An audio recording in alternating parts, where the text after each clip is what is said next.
Take your seats, please. All right. And we're back. We're back. Reminding everybody that we are live on social media, Facebook, broadcasting live, social media land. Wave to everybody out there. Everybody who has a cell phone or laptop, if you will, go to the Dr. Walter Elston Library and Museum Facebook page and share the video information to everybody out there, please. Like and share. Like and share. All right. Take a moment also to check out our website at wlsmithlibrary.org. wlsmithlibrary.org. Take a look, see what we're up to. Donate. Okay? Make your donation. Read about what we're all about. Be a part of it. All right. 20 years. Celebrating 20 years. I wish Dad was here to see. Wish Dad was here to see. All right. Okay, everybody. We are on the last activity here, which is building a movement one-on-one. Building a movement one-on-one. I have some, wow, up here right now, we got some powerhouse up here, okay? What you saw in the last panel discussion. But this discussion here is, we gotta be very resolute. We gotta be very resolute, okay? We have to determine how we move forward in our organizations, in our collaborations, and as individuals. So the people that we have up here today are people who represent that. Okay? Now I'm going to start at the end over here, but I'm going to start at the beginning over here on the side. I'm going to call it the beginning over on the side over there. This gentleman is a great friend of mine. I call him my brother. And I'm going to let him introduce himself to you. Brother Life Now, please. Yes, brother. Hello, everybody. My name is Life. I'm born and raised in Tampa, and very happy to be here to share in this discussion with y'all. All right. He's being very modest. Very modest. Extremely modest. Life is an attorney here in town. And as I said before, he's a very close friend of mine, and is a member of the African People's Socialist Party. We're very, very glad to have him here to give us some perspective of movement building. Let's go to our second facilitator here. Erica Hall again. Hello, everyone. Looking forward to this discussion. All right. And I'm Danny Bolden, and I was in a previous discussion. I'm looking forward to this one as well, especially the group of my brother. Definitely. All right. Okay, so folks, as I said before, this is where we have to be very resolute. Okay? This is where the rubber meets the road, because we are talking about building an actual movement. This is an annual event. This is going to be an annual event. But what we do between now and next year, this time, is going to count.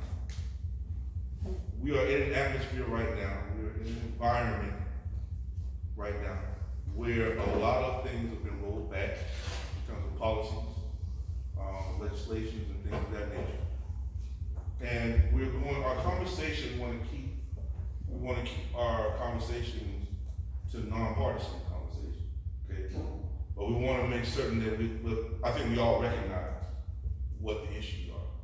We're going to outline what those issues are, but we also want to make certain that we are looking at, that we're focusing in on collaboration and how we can create actions, right? Actionable things, actionable items that would be good for us. One of the things that we determined today is that it is important for us to do for ourselves in our communities.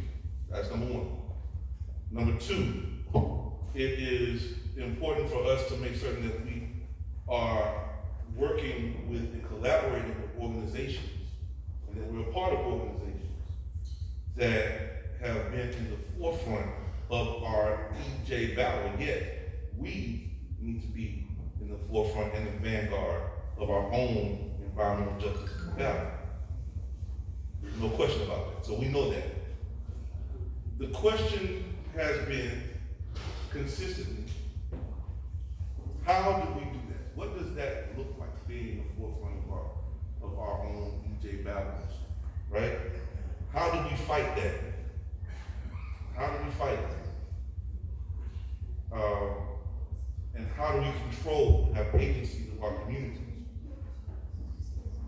Using and considering all the different aspects of it, food, air quality, water quality, things of that nature, even in the social aspect, considering the sustainability rule, right? The law of sustainability, which at its core deals with three areas: environmental, social, and economics. Okay? So now, having said that, we are going to open up the floor to comments and things of that nature. Anybody up here that wants to start with this, my first question would be, where do we begin? Where do we begin? Okay, I could start. please. Where do we begin? In this room. This is part of it, right? We're here. We care. We want to build this community and build this relationship. So building a movement is power building, right? It's asset mapping. Who are your people? Who's in your circle? Who's in your sphere? Learn your people. As Walter said, connect with like-minded organizations and individuals that align with your values and your mission and your work. Show up. That's what we do. That's what I do in communities across the state. I show up at events and I show up in communities, like I'm invited to show up at a community to help elevate and support their work. That's what we have to do. Put pressure on our elected officials. Again, in my previous comments, I mentioned the zoning and knowing who your people are. Who are your zoning commissioners? Who are your land use people? Who are the people that have control over this legislation locally and your ordinances? Get to know them. Know who your regional planning council and people that are working on these community action plans, they call them, and all these acronyms we use in this work, right? ABC, 1, 2, 3, that we try to exclude the community from because they don't understand the language being used by academia and politicians. So for us to just learn about that and work with people like, Brother Life, like all of you all in here and our leaders to understand how we can continue to build this movement. So it's all about building and cultivating the relationships that you already have. Right. Now, before we continue, folks, if you're in the back, way back there, come on back up front. Come on up front. If you're sitting way back in the back, come up front and join one of these other tables. Join one of these other tables here so we can create the groups, working groups here. Let's get to these working groups. Okay. One of the things that I know that we're in a very divided political climate right now. And of course, there's you can't say certain words, you can't, actually look as if you're doing the work to help our community. Okay? Right. And you can't say it out loud. And in fact, it kind of reminds me of an abuser. Well, let me say this. Come on, say it. Let me say this. They don't want us to say it. Okay, I'm getting ready to go to that. Okay. That's what I said. I said it. And the thing is, it's kind of like an abuser, you've been abused all of these years, you've been taken advantage of all these years, And now you finally are speaking out, speaking up, and actually demanding, like clean water is a human right. We all agree to that, okay? We think all kids should be able to grow up in a safe, decent environment, okay? We believe that, that everybody should be protected from disasters and things like that. But yet, when we focus our energies towards protecting our community, then we can't, or we're not supposed to say anything or do anything about it. So I think that what we have to really focus on now is understanding the environment that we're in. And I know everybody says we should be nonpartisan and all that, so okay, we understand that. But how do we build coalitions that can address these issues, realizing the moment and the time that we're in right now in an effective way, so that we can achieve the results that we know that we need to do this, and we can't depend on other people to do it for us. That's the bottom line, because that has not worked out. And whenever we put our future and our destiny in the hands of folks who have a totally different agenda from ours, we always end up on the losing end. So my thoughts about building this new coalition or this movement is that we bring in like-minded people who have a desire to work together to achieve a similar goal. I think somebody said today, we want to maintain some of the legacy and the history of our community, but at the same time, we understand that we have to take it into our own hands to make a difference. And so I want to talk a little bit later on about a story about my community that just recently happened, to let you know how you have to sometimes step out, speak out, but you have to build a coalition of what they call the unlikely. People that you wouldn't normally have on your side or in your corner, but yet you realize that there's a commonality that's happening. I got you, sir. Yeah, so I appreciate everything that's said so far. I'd add, though, that in my view, the place to start is kind of like at the end. Chairman Amali used to always asks questions of the Vanguard Party and members of our organization to help give us some direction and focus when we set out on the task, whether it's a tactical, strategic task or something that's much more long-term. And that question is, to what end? That's the question that guides every action. To what end? Why are we doing this? What is the specific goal we intend to accomplish by taking on this task? And so I would say, I heard mentions of what we believe. I think that's a good place to start. There's no reason necessarily to reinvent the wheel. The Black Panther Party for self-defense had was a 10-point platform. The African People's Socialist Party has a 14-point platform. The Black is Black Coalition for Social Justice, Peace, and Reparations has a 19-point platform.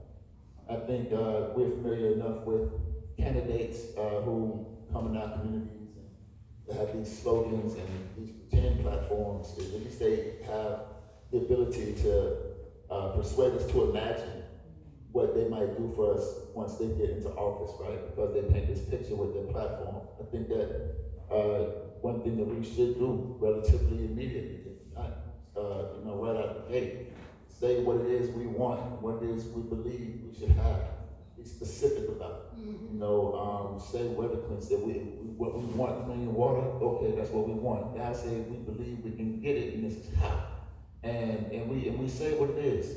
And then we give people the opportunity. I mean, I don't know how we would identify who might be like-minded, who might share philosophies that we commit ourselves to if we don't have this platform or this thing to say, hey, do you agree?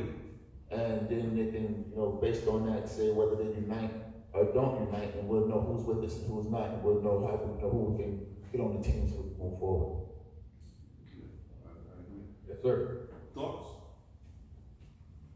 This is a good start, because now what we know is we have to say what we want, right? So in your respective communities, what do you want? Let's start in Gainesville. What do you want in Gainesville? Revolution. All right. Let's start with revolution. Y'all write it down. Write it down and you say it. So, Mama Williams, you say revolution, right? Yep. All right. What does that mean? to go against the city commissions, the county commission, the white supremacists, the University of Florida, that's revolution for me at this point. Okay. I can name more, but, another thing too, I'm not a non-partisan person, and that reminds me of being neutral. You can't be neutral when you want to be a revolutionary. You got to take a stand either way. You're going to be for me or against me. Maybe Sierra Club can be non-partisan, but I'm not part of Sierra Club. I'm an African American woman trying to be a revolutionary, and so I can't be partisan. You know, we can form a coalition having non-partisan people as well as having people who are real clear about our position and where we're headed. So. Okay, all right. That's one thought. I got many more. It's all right, let's get started. The rest of Gainesville? If we're still on Gainesville, we want to decouple race, gender, There you go.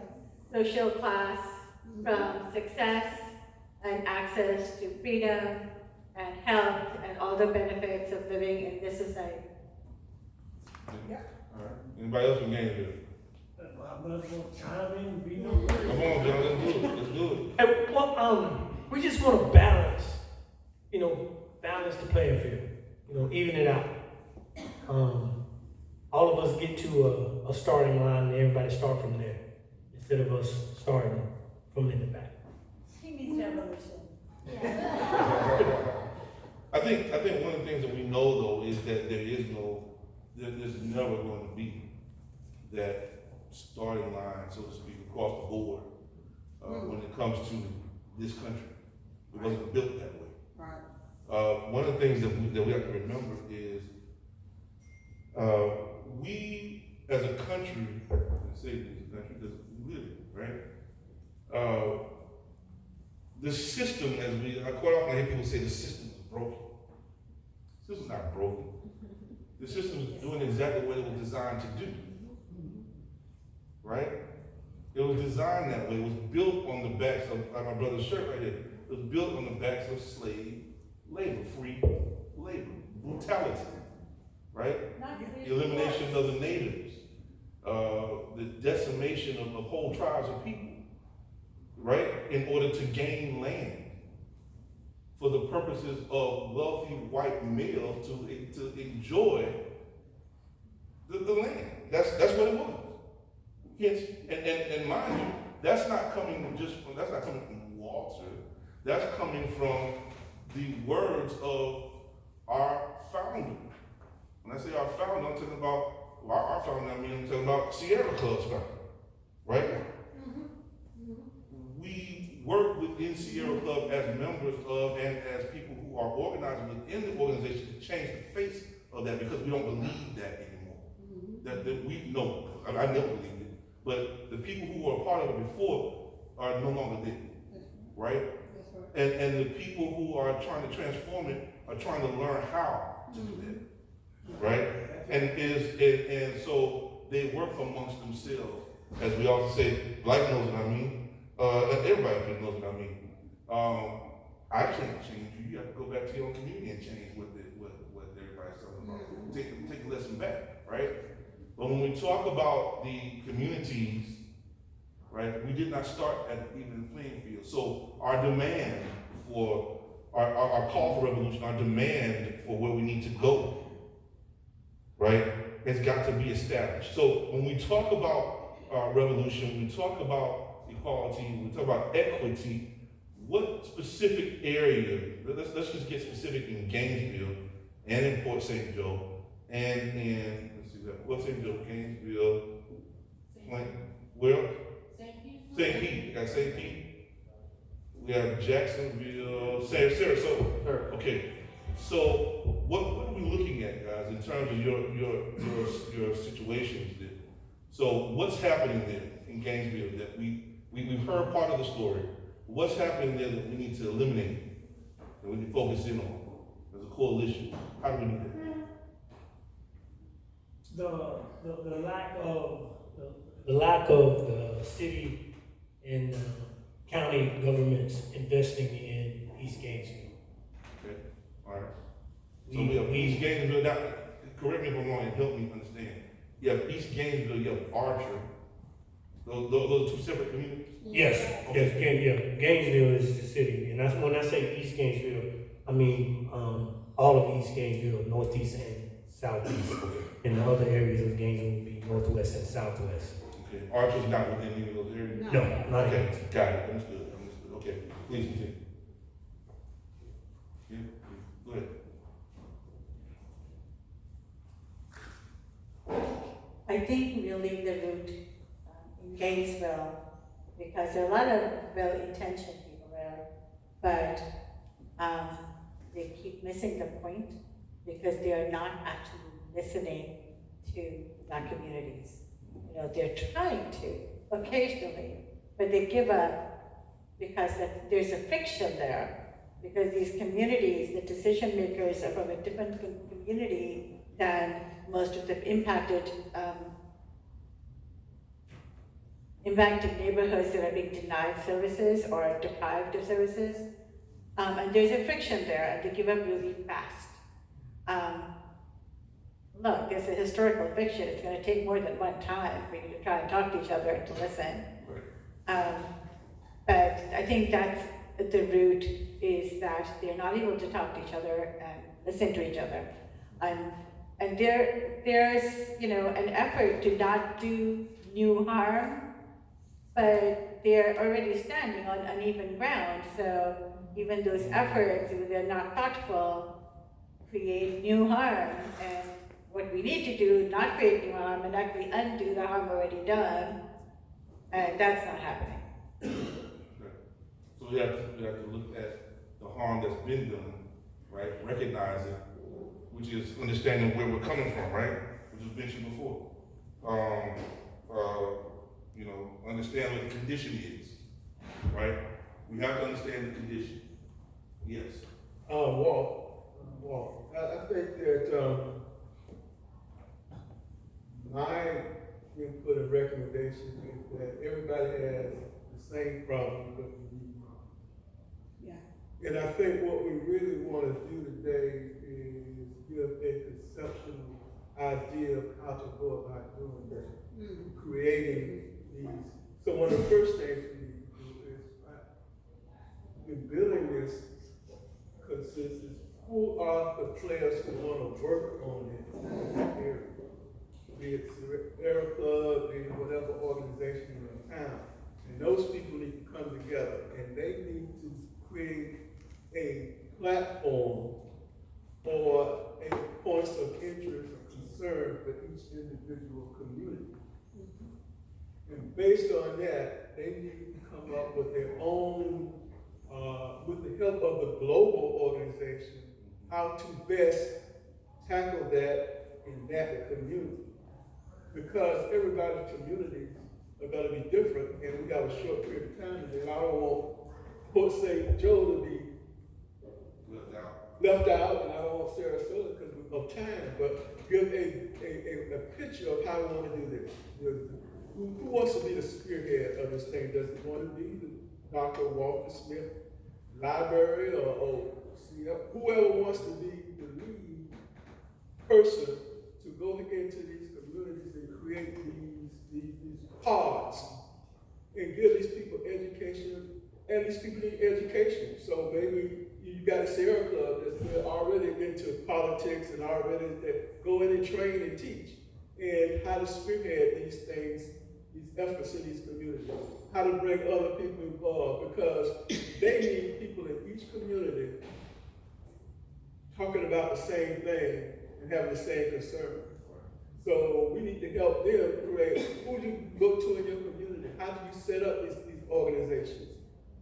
And it's just like we all say, a lot of us divide now. We have a national office, we have a regional office, and then we have individual chapters in each city, that even though we have a national platform of involvement in the community, each chapter has its own plan of how to accomplish that national platform in that community. So I think we need to organize in a way like that.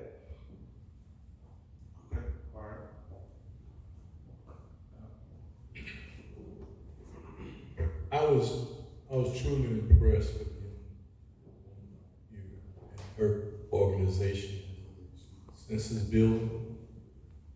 I think that they have an opportunity to help create this opportunity for the greater good of all of us. Because like everyone knows, everybody's community is different, but we just like Brother Life said, we need to put together the issues that we all want to address, and then we need to coalesce around them, and I think that's the way we're going to have to best do this.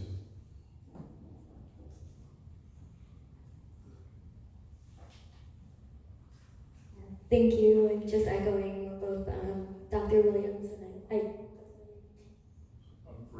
and Mr. Fred said. I definitely think that an asset mapping exercise would be amazing, and because a lot of organizations and a lot of people individually want to do the same work. And so just making sure, like, how do we use the structures that we already have? Like, how do we use the Divine Nine? How do we use the Sierra Club? Places that are already spread out all over our nation who have, like, let's not reinvent the wheel, but there is going to be a lot of friction when we decide to put the pieces of the wheel together and put the structure together. So how do we make sure that we have people who are there who understand the communities, who are able to listen to each other's interests and put it together, and also understand the traumas that the community has been through and why it might not be so easy to have these conversations between, you know, different governments, like what's happening in East Gainesville, and really be able to do that both quickly and slowly, because there's some immediacy that needs to happen. Especially in Florida, because the nation is looking at Florida right now, and in good ways and in bad ways. So the nation is looking at us at how we're not being political here, but this is ground zero, and we have been dealing with this for a long time. It's not like this is something that's new. For a lot of states around the nation, this is brand new for them. They are running around like chickens with their heads cut off because they've never really had to deal with this. But we've been dealing with this for a long time, so we have a lot of power just in the fact that we've been working in this climate for a long time. And so we already know a lot of the best practices, so how do we activate that quicker than some of the other states around the nation are doing, and how do we kind of lead the way for the rest of the nation, since we know what's going on. We've been dealing with this for years and years and years. So how do we push that forward? So that immediacy, but also the longer term, like how do we make this sustainable? We have statements in the back. I'd say So- students okay. too. Go ahead. Students. One of the things that we're looking at in Sierra Club nationally is re-energizing our Sierra Student Coalition and rebuilding our student intern component of our organization. We need to be on campuses. We need to be talking to students and students that are in environmental science and learning soil science and agriculture and different things that contribute to this space and to the movement. So I know one of the things that we're doing is re-energizing our student arm of our coalition. So to your point. I would comment that as Blue Gap has been supporting Walter as a Blue Gap Alliance member, the Blue Gap project focuses on nitrogen pollution, which I'm sure none of you really know much about, but it is coming from the cars that are driving on the highways around East Tampa that are contributing to NOx emissions, that are contributing to ozone levels in the Tampa Bay area, that are contributing to increased asthma levels. It is the nitrates that you put on your lawns that are coming from your fertilizers that are leading to the algae blooms that are, as Walter talked about, supporting the red tide and other harmful algae blooms that are impacting our health. And we realized in that project very early on that it's not about just having data on what these nitrogen levels look like. It's about having data on the lived experiences of people who have to deal with this type of pollution. And being able to communicate that in ways that, and in forums, and in Walter would say in barbershops and churches and places that make people more concerned about things like their air, their water, their soil, their food. And so I think, as we think of a space where this information can be gathered and shared so that communities from anywhere across Florida or the US can pull on information, I think we should be talking about how do we support the Walter Smith Library. Because we've had discussions going into like doing EPA grants, the community thriving grants, and thank heavens we didn't spend time working on those. And it was about not wanting to put it on city property, but on some place owned by organizations that are for us and by us, and I mean by communities. Right. And so thinking of how the Walter Smith Library can document what is happening here today, to get parts of the stories from the different communities represented, and the experience, the success stories, so that if I've dealt with a water quality issue and I know how to take a sample in a community of a stormwater pond, I can share that. If I know how to get an air quality monitor in my community and how to get that stuff shared and measured so I can collecting that kind of data, I can share that. If I know how to hold a health fair so that people can start collecting and documenting data, and documenting how much they're spending on asthma and lost days of work taking care of kids, that is on there, and we have a document that people can pull down and use. So advocating for us to think of having the Walter Smith Library sort of be the archive and the leading place for some of this, as you started this movement here today. Thank you very much. I'll be glad to do that. Okay. Thank you. I touched on a lot of the things that I was thinking of. It's great. We have to educate the community. Yes. You have to go there, door to door. You have to educate the community. And one of the ways of doing it is through our churches. We don't put enough